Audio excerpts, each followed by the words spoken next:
E agora, Érica? Agora nós iremos conversar com o Dr. Danilo Montemurro, ele que é advogado especialista em direito da família. Ele vai falar um pouco sobre a lei da alienação parental. Você sabe o que é isso? Não, eu li o artigo, mas eu ainda fiquei com algumas dúvidas. Pode ser que no final da entrevista eu faça. A questão de como que o pai pode recorrer à justiça.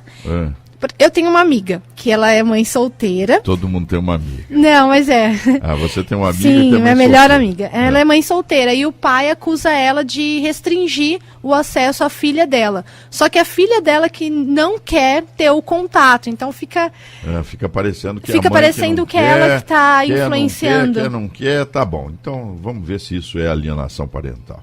Vamos conversar então com o Dr. Danilo Montemurro, que é advogado especialista em direito de família. Olha, quem quiser participar, aproveite, porque vocês estão ligando no final da entrevista, então aproveite a entrevista. Tem dúvida? Liga aqui. Ligue aonde? No 3231-7860 ou mandar uma mensagem no WhatsApp 999865434. Então, ok, então tá aí, doutor Danilo Montemurro. Como vai o senhor? Tudo bem, meu caro? Bom dia, doutor Thanos. É uma satisfação renovada falar com vocês e com todos os ouvintes. O prazer é todo nosso tê-lo aqui no programa Alienação Parental. Eu me lembro quando surgiu esse tema, eu acho que em 2010, 2009, acho que 2010 é a lei, não é isso? A lei é de 2010, mas é um tema que já vem sendo discutido já há algum tempo. Ninguém sabia o que era isso. E hoje eu percebo que muita gente desconhece, né? Vamos explicar então para os nossos ouvintes o que é essa lei da alienação parental e como é que acontece isso, como é que surge esse tipo de problema dentro da família. Olha, alienação parental é qualquer ato, qualquer comportamento de interferência na formação psicológica de uma criança ou adolescente em relação ao outro genitor. Então, é um ato, é um comportamento que seja ele motivado ou não, que seja ele proposital ou não, de desqualificar o outro genitor, né?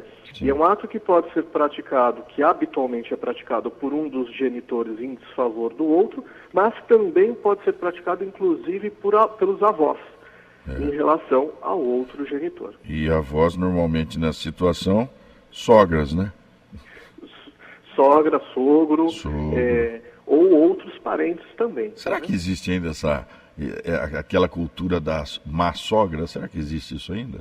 Porque a minha foi boa, viu, doutor? Eu confesso ao senhor, não tive problema com a minha sogra, não. Mas a minha também, graças a Deus, não tendo o que reclamar. Não, para mim eu tive uma segunda mãe de verdade. Mas enfim, como é que a sogra pode atrapalhar? Os avós podem criar uma relação dessa? Me dá um exemplo. Olha, falar mal do pai, o exemplo mais tipificado, o exemplo mais claro, mais óbvio que se extrai da própria lei, são comportamentos de desqualificação, né? É aquele comportamento em que você fala mal do pai ou da mãe, aquele comportamento que você denigre a imagem do pai. Mas esse não é o único, existem comportamentos que também é caracterizado como alienação parental, e muitas vezes é desconhecido, como por exemplo, uma briga de um avô, de um pai com a mãe, de forma que torna o outro culpado por alguma consequência na frente da criança. E a criança acaba desenvolvendo aí uma ideia de proteção àquele que ficou parecendo ali mais fragilizado naquela relação, quando na verdade não é. E isso é alienação parental também. Ou outro comportamento como dificultar o convívio do pai com a mãe. Então, foi o que a Érica expôs no começo aqui do nosso bloco, dizendo assim, olha, a mãe não deixa o pai ver a criança, o casal separado, em função da criança não desejar. Isso também pode ser alienação parental, não? Com toda certeza. Veja, muitas vezes isso tem que ter um cuidado muito próximo com esse tipo de situação. Porque muitas vezes a criança que desenvolve a intenção de ficar com o pai ou com a mãe, em preferência do outro genitor, o faz não por algo pessoal, mas o faz por um comportamento do próprio genitor ou da genitora, né? Muitas vezes a criança é levada a isso pelos próprios pais, né? O exemplo clássico, o exemplo típico é aquela mãe que acaba, para dar uma educação à criança, acaba sendo mais rígida, mais rigorosa, e o pai deixa fazer tudo, deixa brincar, não tem hora, não precisa comer, não precisa fazer lição de casa, não precisa fazer nada. É claro que o pai é o bonzão, né? O bonzão. Exatamente. É claro que a criança vai desenvolver uma preferência por esse genitor que deixa ela fazer tudo, né? E isso não quer dizer que a mãe seja ruim, muito pelo contrário. Isso é ato de alienação parental, não deixa de ser ato de alienação parental e tem que ser muito bem cuidado. Então, às vezes a vontade, na maioria das vezes, a vontade da criança, ela tem que ser vista com certa cautela. Então, no caso que a Érica expôs, há uma mãe solteira, né? Eu não sei se eles separaram, não separaram, viveram juntos, tiveram união? Só no primeiro ano da Júlia. Da menina, Isso. do nascimento da criança. Você está falando os nomes aqui, desculpa. né? Não, mas ela mandou a pergunta aqui pelo WhatsApp, então tá bom. Não tem problema. Então eles viveram juntos. Agora, eu imagino que haja alguma pensão já estipulada, sim, né? Sim. Então já há uma ação e uma pensão estipulada. O pai paga essa pensão. E agora ele tem o direito de vê-la, não tem? Como é que o casal deve se entender? É passível uma nova ação para regular essas visitas? Imagino que já estejam reguladas, né? O que acontece nesse caso, doutor? Sim, é passível de uma ação de regulamentação de convívio ou de visita, dependendo do regime que foi fixada a guarda. Mas deixa eu só fazer um detalhe no que você comentou, muito importante. Não é um direito do pai, é obrigação. Sim. O pai e a mãe, eles têm a obrigação de ter um convívio com o seu filho, não um direito. Entendi. O direito é da criança. Então, essa criança, ela tem o direito de ter o convívio com o pai e com a mãe. Agora, se a criança não quer ficar com o pai ou não quer ficar com a mãe, precisa saber o porquê, né? E aí precisa ser submetido isso a uma perícia psicossocial realizada por psicólogo, por assistente social, para levantar o que está acontecendo de fato naquela família para que haja esse tipo de comportamento. Mas a quem cabe pedir essa ação? No caso, ao pai preterido? Ao pai ou à mãe. Ou à mãe. Nesse caso que o pai não está tendo acesso, caberia a ele mover o judiciário? Cabe a ele mover uma ação de regulamentação de guarda e de convívio também, né? Sim. Hoje a gente já tem a guarda compartilhada como uma regra geral, exceto em algumas exceções, ela é fixada de forma unilateral, e o regime de convívio, que atende o melhor interesse da criança sempre. Agora, né? vamos usar esse caso como exemplo. Estou imaginando hipoteticamente, a ouvinte que nos desculpe, mas vamos explorar esse caso. Imagine, por exemplo, que a mãe dissesse à criança, está vendo, olha seu pai aí, seu pai de novo, isso tudo, seu pai está querendo te ver, vai lá, mas é seu pai, você sabe como é que é, enfim. Vamos imaginar que a mãe tenha colaborado para essa oposição da criança, para esse sentimento ruim que passa por parte, que a criança foi envolvida. Há como se provar isso? E se for provado, há alguma punição para a mãe que tenha praticado esse tipo de ato, não? Sim, há como provar. Todo tipo de prova em direito admitido é válido para isso.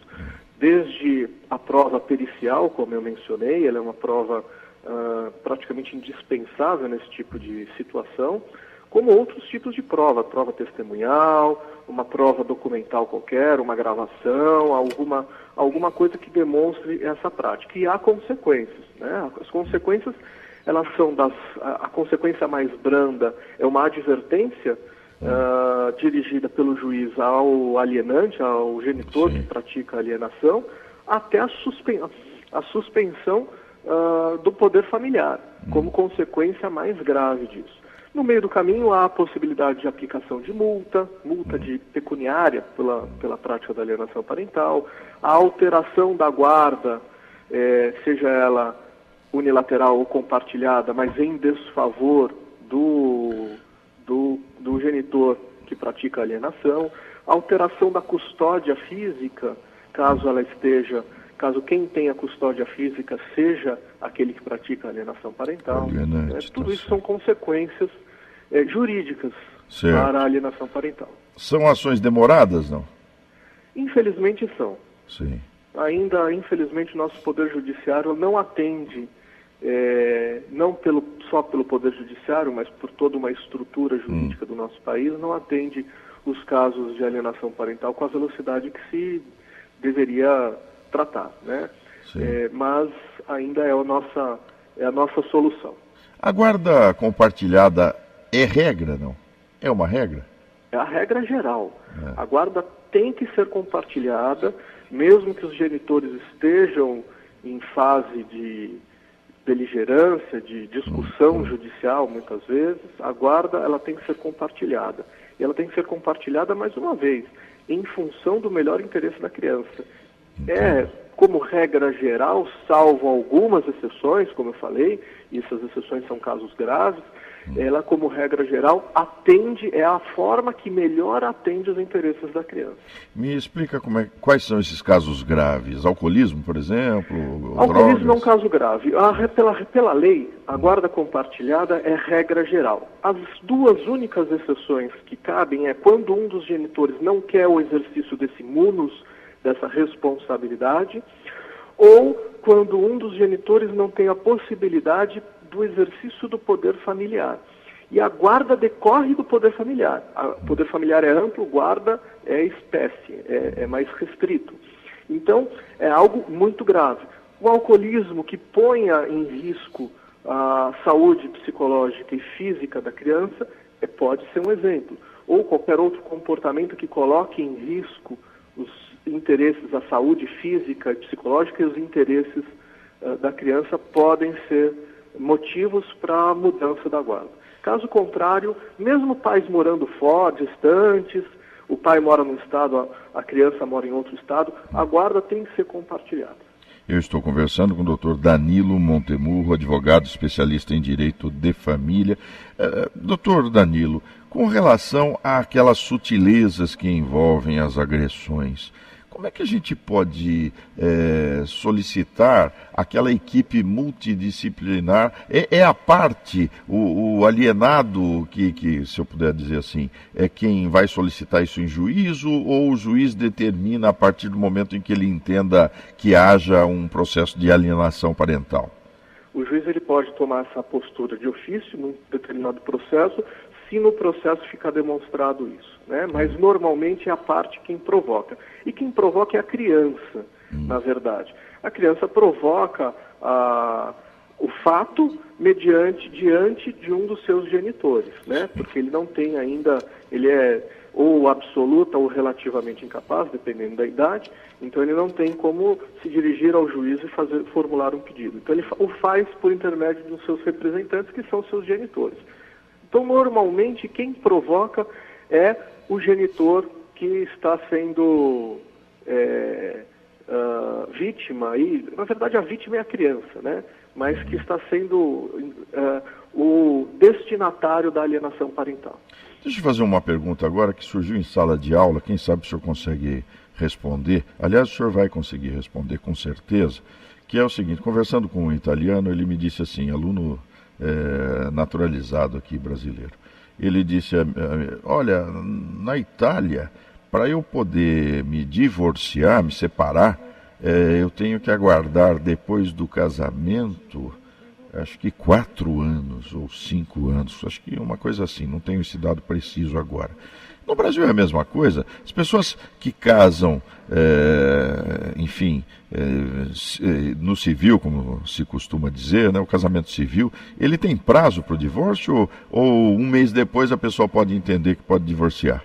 Não, depois da emenda constitucional 66, o divórcio ele é alcançado independente de qualquer prazo, substância, de qualquer fundamento. Sim. Eu posso me divorciar a qualquer tempo, independente. Por quê? Porque eu quero. Não precisa mais. Eu costumo dizer em sala de aula que para casar você precisa da expressão inequívoca de ambos os cônjuges, Sim. pelo interesse do casamento. Para divorciar basta um querer.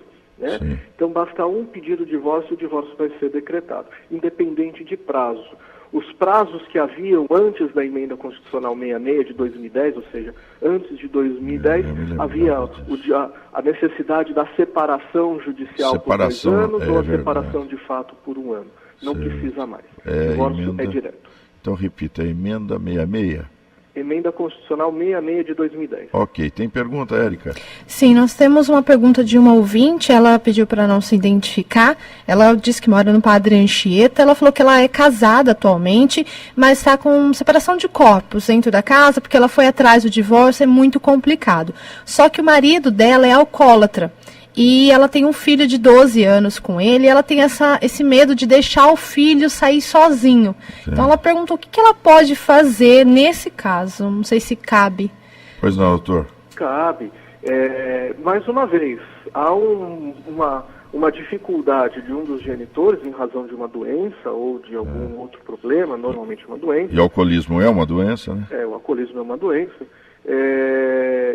Que pode colocar em risco a saúde psicológica e física da criança. Nesse caso, independente da guarda, precisa ser tomado cuidado com a questão do convívio ou da visita.